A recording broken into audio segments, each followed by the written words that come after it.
Bubuwagin daw ni Davao City Mayor Rodrigo Duterte ang Philippine Drug Enforcement Agency at lilinisin ang hanay ng mga pulis sa Metro Manila. Yan po ay sakaling manual ng Pangulo.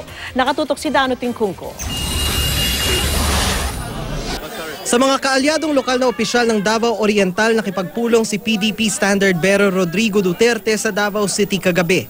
Sabi niya, sakaling mahalal, isa raw sa mga unang hakbang ni Duterte laban sa katiwalian, ipabubuwag daw niya ang Philippine Drug Enforcement Agency. Hindi rin daw lusot sa kanya mga pulis Metro Manila at lalo na mga tauhan ng airport. The Manila people sa airport, they might want to consider themselves out. Out. Out is out. They will be assigned to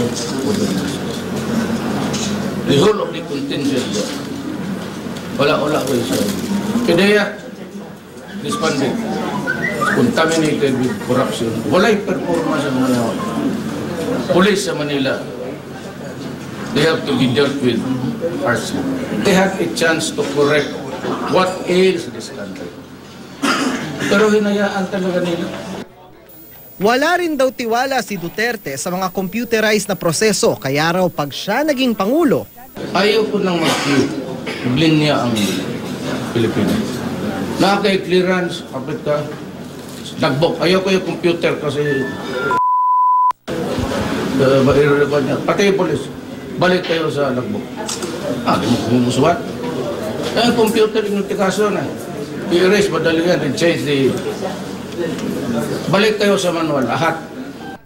Muli ring sinagot ni Duterte ang mga batiko sa kanya kaugnay ng kanyang naging pahayag tungkol sa rape.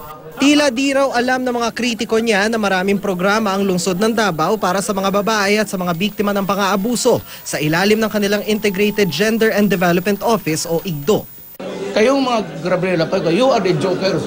Ang maintindihan lang ng member niya is the cuss words that I uttered when I was angry. Yun lang nalaman niya, hindi niyo alam na dito sa Davao, naunap kami sa lahat.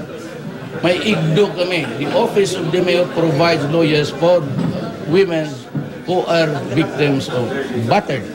Dano Tingkungko, Nakatutok, 24 Oras.